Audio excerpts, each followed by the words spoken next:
Hey there guys, welcome back to Trading Logics. നമുക്കിന്ന് മേജറായിട്ടുള്ള ട്രേഡുകൾ എങ്ങനെയൊക്കെ നമുക്ക് എക്സിക്യൂട്ട് ചെയ്യാമെന്ന് നോക്കാം. മേജറായിട്ടുള്ള ലെവലുകൾ എങ്ങനെയൊക്കെ നമുക്ക് കണ്ടെത്താൻ നോക്കാം. ഇത് ബാങ്ക് നിഫ്റ്റിയുടെ 15 മിനിറ്റ് ചാർട്ടാണ്. 15 മിനിറ്റ് ചാർട്ടിൽ നമുക്ക് സ്പോട്ടിൽ നല്ലൊരു ട്രെൻഡ് ലൈൻ ഫോം ആയിട്ടുണ്ട്. കറക്റ്റായിട്ട് അത് റെസ്പെക്റ്റ് ചെയ്യുന്നുണ്ട് ആ ട്രെൻഡ് ലൈനിലോട്ട്. അപ്പോൾ നമുക്ക് ആ ട്രെൻഡ് ലൈൻ ഇന്നും അത് ആക്റ്റീവായിട്ട് നമുക്ക് നോക്കാം. ട്രെൻഡ് ലൈൻ ബ്രോക്ക് ആവുകയാണെന്നുണ്ടെങ്കിൽ 51,215 താഴോട്ട് ട്രേഡ് നടക്കുകയാണെന്നുണ്ടെങ്കിൽ ചെറിയൊരു ഫാൾ സിഗ്നൽ കാണാം. നമുക്ക് ഫാളായിട്ട് നമുക്ക് എക്സ്പെക്റ്റ് ചെയ്യാം. ബാങ്ക് നിഫ്റ്റി അത് ഹൈ ഏകദേശം 52 റേഞ്ചിലോട്ട് പോയിട്ട് നല്ല രീതിക്ക് ഒരു ബൗൺസിങ് മൊമെൻറ്റം നമുക്ക് അവിടെ നിന്ന് കണ്ടായിരുന്നു. അപ്പോൾ ഇന്നത്തെ ട്രേഡിംഗ് സെക്ഷൻസ് ശ്രദ്ധിച്ചവർക്ക് മനസ്സിലാവും എക്സാക്ട്ലി എപ്പോഴാണോ ഡേ ഹൈ ബ്രേക്ക് ചെയ്തത്. 155 ബ്രോക്കായതിനു ശേഷം അപ്സൈഡ് റാലി ഏകദേശം 150 കിടന്ന പ്രീമിയം ഏകദേശം 600-700 റേഞ്ചിലോട്ട് റൈസായി. അത്രയും ബ്ലാസ്റ്റിംഗ് മൊമെൻ്റം ആയിരുന്നു. കംപ്ലീറ്റ് ആയിട്ട് പൊസിഷൻസ് കവറപ്പ് ചെയ്തുകൊണ്ടിരിക്കുകയായിരുന്നു സെല്ലേഴ്സ്. അവിടെ നിന്ന് അതായത് 52,000 ഹെവി ആയിട്ടൊരു സെല്ലിംഗ് പ്രഷറുണ്ട്. അവിടെ നിന്ന് ഹെവി ആയിട്ടത് 500 പോയിൻറ്റോളം താഴോട്ട് 500-600 പോയിൻറ്റോളം താഴോട്ട് നന്നായിട്ടത് റാലി ചെയ്തിട്ടുണ്ട്.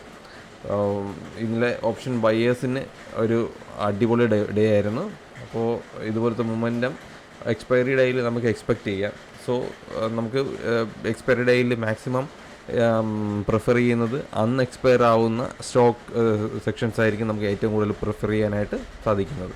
പ്രൈസ് ആക്ഷൻ നോക്കുമ്പം എക്സാക്ട്ലി നമുക്ക് അടുത്ത ട്രെൻഡ് ലൈനിൽ സപ്പോർട്ട് എടുക്കുകയോ അല്ല പ്രീവിയസ് ഡേ ക്ലോസിന് മുകളിൽ ട്രേഡ് സസ്റ്റെയിൻ ആവുകയോ ചെയ്ത് കഴിഞ്ഞാൽ വീണ്ടും 52,000 റീച്ച് ആവാനുള്ള ചാൻസ് ഉണ്ട്. അതല്ല ക്ലോസിൽ താഴെ സസ്റ്റെയിൻ ചെയ്ത് ഈ ഒരു സ്വിംഗ് ലോ കൂടെ ബ്രോക്കായി കഴിഞ്ഞ് കഴിഞ്ഞാൽ നെക്സ്റ്റ് സപ്പോർട്ട് വരുന്നത് 51,250 റേഞ്ചിലോട്ടാണ്. മേജറായിട്ട് സപ്പോർട്ട് വരാൻ ചാൻസ് ഉള്ളതെന്ന് വെച്ച് കഴിഞ്ഞാൽ 51,000 നല്ല രീതിക്ക് ഒരു സപ്പോർട്ട് വരാൻ ചാൻസ് ഉണ്ട്. അതുപോലെ തന്നെ 51,500 റേഞ്ചിൽ ഒരു റെസിസ്റ്റൻസിനും ചാൻസ് ഉണ്ട്. അപ്പോൾ പ്രീമിയം ചാർട്ട് നോക്കുമ്പോഴേക്കും ഓൾറെഡി പ്രീമിയം നമുക്ക് ബി സൈഡിൽ റൈസായി നിൽക്കുകയാണ്. അപ്പോൾ ഒരു സി സൈഡ് മൊമെൻറ്റം എക്സ്പെക്റ്റ് ചെയ്യാം. ഇതൊന്ന് ഒരു സസ്റ്റെയിനായിട്ട് നിൽക്കണം എന്ന് മാർക്കറ്റിന് താല്പര്യമുണ്ടെങ്കിൽ സി സൈഡിൽ മൂവ്മെൻറ്റ് പോസിബിളാണ്. അടുത്ത് നിഫ്റ്റി ഇന്നത്തെ എക്സ്പയറി നിഫ്റ്റി നോക്കാം. നിഫ്റ്റിയിൽ നോക്കുമ്പോഴേക്കും ഇന്ന് ഒരു ട്രെൻഡ് ലൈൻ ബ്രോക്കായി താഴെ ട്രേഡ് നടന്നുകൊണ്ടിരിക്കുകയാണ്. നെക്സ്റ്റ് റെസിസ്റ്റൻസിന് ഏറ്റവും ചാൻസ് ഉള്ളതെന്ന് വെച്ചാൽ ഈ ട്രെൻഡ് ലൈനിൻ്റെ അപ്പർ സൈഡായ 23,575 റേഞ്ചിൽ ആ റേഞ്ചിൽ നല്ല രീതിക്ക് റെസിസ്റ്റൻസ് വരാൻ ചാൻസ് ഉണ്ട്. മൾട്ടിപ്പിൾ ടൈം റെസിസ്റ്റൻസ് എടുത്ത് നിൽക്കുന്ന സൈഡാണ്. അപ്പോൾ ഈ ഒരു റേഞ്ചിലോട്ട് അത് നല്ല രീതിക്ക് റെസിസ്റ്റൻസ് എടുക്കാനായിട്ടുള്ള ചാൻസ് ഉണ്ട്. അതുപോലെ തന്നെ മാർക്കറ്റ് കുറച്ച് ദിവസമായിട്ട് സൈഡ് വേസ് ആണ്. വലിയ മൊമെൻ്റം ഒന്നും കൊടുക്കാതെ നിൽക്കുകയാണ്. ഡേ ക്യാൻഡിൽ പോയാൽ നമുക്ക് കറക്റ്റായിട്ട് ചെക്ക് ചെയ്യാൻ പറ്റും. കണ്ടോ, മൊമെൻ്റം ചെറിയ ക്യാൻഡിൽസാണ്. കമ്പാരിറ്റീവ്ലി ഈ ക്യാൻഡിൽസിനെ അപേക്ഷിച്ച് വളരെ ചെറിയ ക്യാൻഡിൽസാണ്.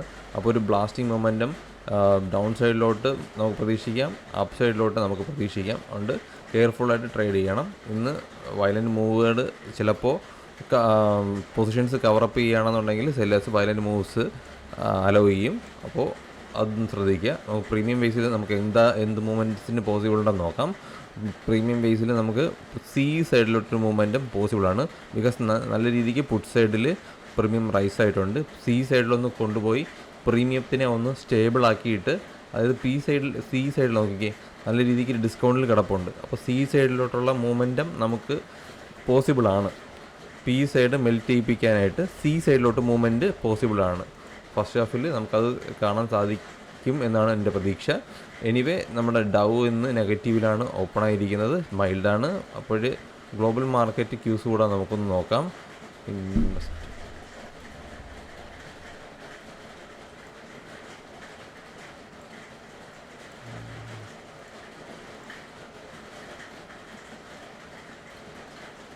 ഗ്ലോബൽ മാർക്കറ്റ് ന്യൂസ് കൂടെ നമുക്ക് ട്രാക്ക് ചെയ്യേണ്ട അത്യാവശ്യമുണ്ട്.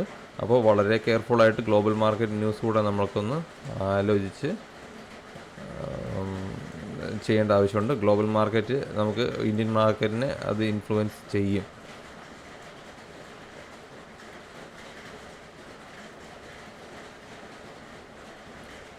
വൺ സെക്കൻഡ് ഗൈസ്, ചെറിയൊരു ഡിലേ. യെസ്, ഗ്ലോബൽ മാർക്കറ്റ് നോക്കുമ്പോഴേക്കും നമുക്ക് ഓൾമോസ്റ്റ് നെഗറ്റീവ് ടെറിട്ടറിയിലാണ് നമ്മുടെ ഡൗ ജോൺസ് നിൽക്കുന്നത്. അതുപോലെ തന്നെ ഹാങ്സെങ് നെഗറ്റീവാണ്, എല്ലാം മൈൽഡ് നെഗറ്റീവാണ്, 20-25%.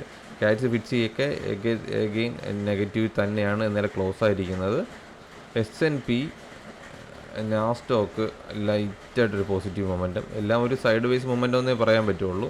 ഇതിന് വലിയ ഇൻഫ്ലുവൻസ് കൊടുക്കാൻ സാധിക്കില്ല. ഒരു പകുതിയോളം സ്റ്റോക്കുകൾ നെഗറ്റീവിലോട്ടും പകുതിയോളം സ്റ്റോക്കുകൾ പോസിറ്റീവിലോട്ടും നിൽക്കുകയല്ലേ, അപ്പോൾ ഇതിന് വലിയ ഇൻഫ്ലുവൻസ് കൊടുക്കാൻ ചാൻസ് ഇല്ല. എനിവേ നമുക്ക് യു എസ് ബോണ്ട് ഡീലിൻ്റെ കാര്യം നോക്കാം. ബോണ്ട് ഡീൽ 2% ഡൗൺ ആണ്. 2% ആണ്. ഇത് ഇന്ത്യൻ മാർക്കറ്റിനെയും ഗ്ലോബൽ മാർക്കറ്റിനെയും നെഗറ്റീവായിട്ട് ബാധിക്കാം. ഇത് നെഗറ്റീവാണ്. ഇത് റൈസ് ആയാൽ, അതായത് U S 10 year bond rise ആയാലോ ഇന്ത്യൻ 10 ഇയർ ബോണ്ട് റൈസ് ആയാലോ നമുക്ക് പ്രശ്നമാണ്. ഇന്ത്യൻ 10 ഇയർ ബോണ്ട് നെഗറ്റീവിലാണ്, ഓക്കെ, പക്ഷേ US 10 ഇയർ 2.3% റൈസാണ്. അപ്പോൾ ഒത്തിരി പ്രശ്നക്കാരനായിട്ട് വരും. അപ്പോൾ എനിവേ ഡോളർ ഇൻഡെക്സ് എന്തായി? Crude oil dollar index mild positive, അത് കുഴപ്പമില്ല. ക്രൂഡ് ഓയിൽ നെഗറ്റീവാണ്. ക്രൂഡ് ഓയിൽ നെഗറ്റീവ് ആയി കഴിഞ്ഞാൽ ഇന്ത്യൻ മാർക്കറ്റ് പോസിറ്റീവായിട്ടാണ് ബാധിക്കുക. ഓക്കെ, സോഫാർ ഒരു mixed trend, except this one, നമ്മുടെ 10 ഇയർ ബോണ്ടില്ലയോ, ഈ ഒരു കാര്യം മാത്രമേ നമുക്ക് മേജറായിട്ടുള്ള ഇഷ്യൂ തരുന്നുള്ളൂ. എനിവേ സൂപ്പറായിട്ട് ട്രേഡ് ചെയ്യുക, കെയർഫുള്ളായിട്ട് പൊസിഷൻസ് ഹോൾഡ് ചെയ്യുക. അപ്പോൾ ട്രെൻഡ് അനുസരിച്ച് ട്രേഡ് ചെയ്യാൻ നോക്കുക guys. So see in next video. By.